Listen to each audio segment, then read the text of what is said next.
There is a moment when a sporting event stops being judged by its football and starts being judged by everything surrounding it.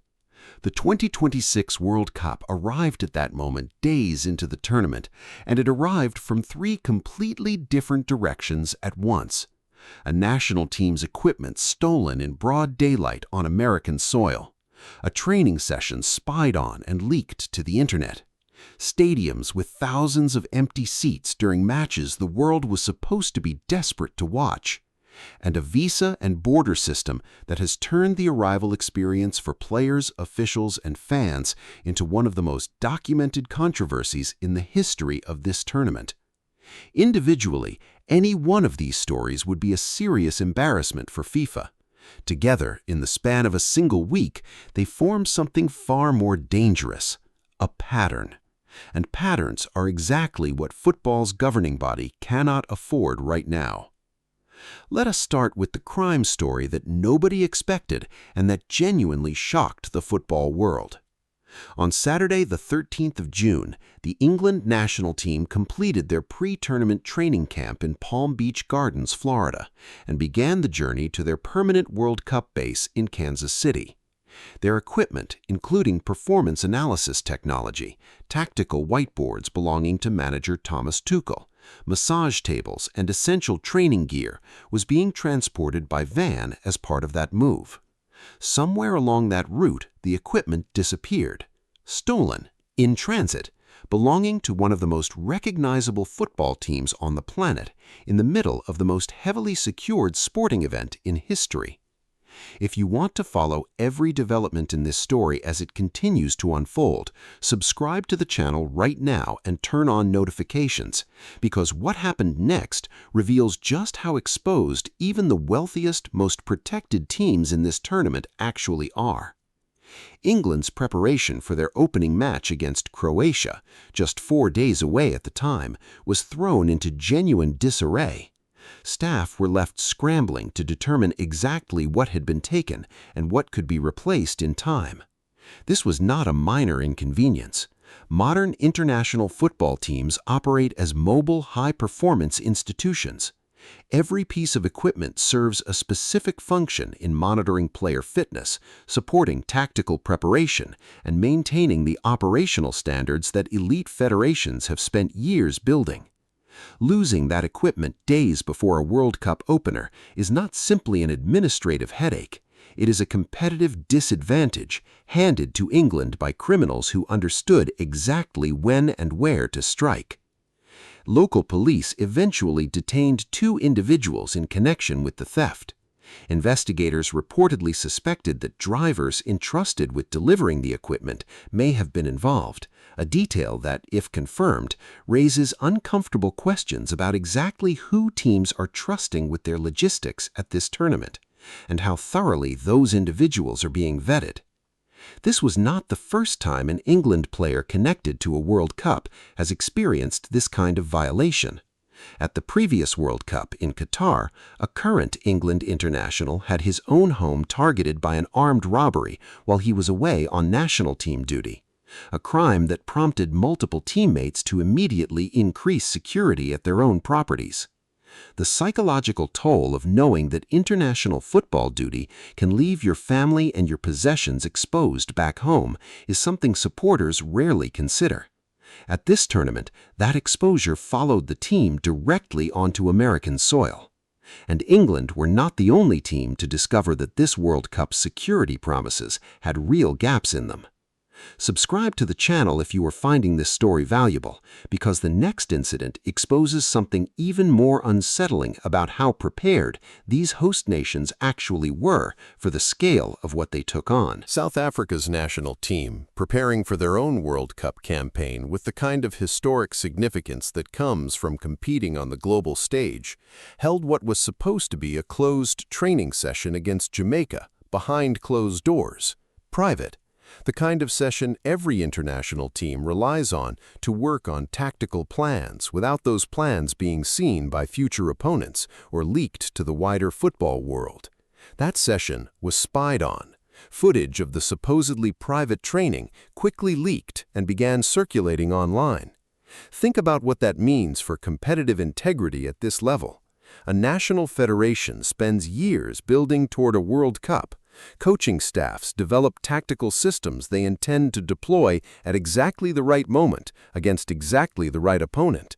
And in 2026, at the tournament that promised the most sophisticated security infrastructure in the history of the sport, a closed session was breached and broadcast to anyone with an internet connection.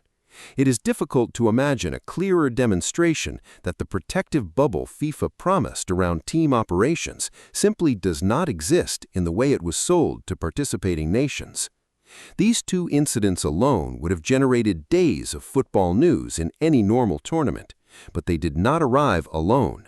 They arrived in the same week that television cameras were broadcasting images of half-empty stadiums during group stage matches, and in the same stretch of days where border and visa controversies were dominating headlines across multiple continents. The empty stadium problem has its own deeply uncomfortable explanation. Approximately 180,000 tickets remained unsold through official channels just days before the tournament opened. For some individual matches, including fixtures involving the host nation itself, thousands of seats sat vacant the night before kickoff.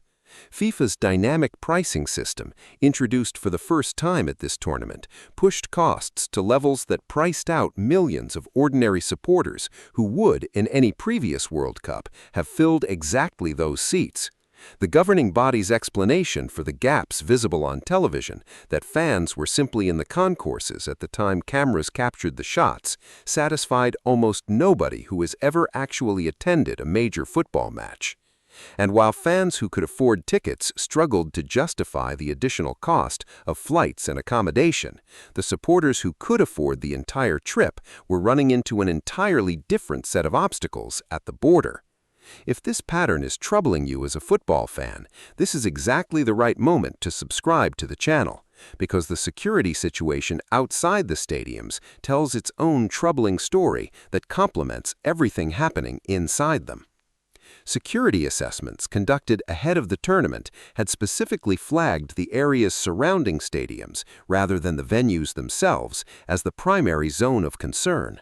Officials within the Department of Homeland Security publicly acknowledged that threats were particularly elevated in what they described as soft areas outside the perimeter of stadium security.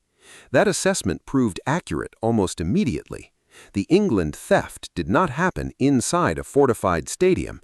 It happened on an ordinary American highway, in a van, during a routine equipment transfer between cities, the exact kind of soft target that security analysts had warned about months before a single ball was kicked. Host cities across Mexico carried their own long-standing risk profile that the tournament inherited rather than created. Armed robbery, extortion, and so-called virtual kidnappings have remained persistent concerns in Mexico City, Guadalajara, and Monterrey for years, with risk increasing notably after dark. None of that risk disappeared simply because a World Cup arrived in those cities.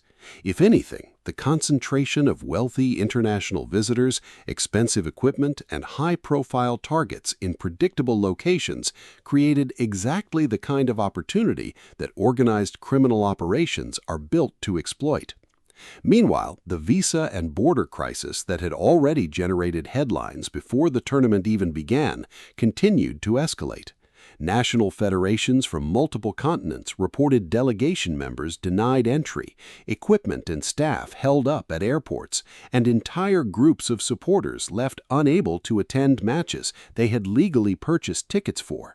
More than 100 immigration rights organizations had issued a joint warning before the opening match, cautioning that fans, players, journalists, and officials could face serious rights violations as a result of the enforcement environment surrounding this specific tournament.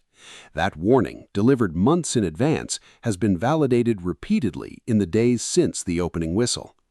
FIFA's response to nearly every one of these controversies has followed an identical script: acknowledge the incident in the briefest possible terms, decline to accept direct institutional responsibility, point toward local authorities, host nation sovereignty, or ongoing investigations, move on to the next press conference.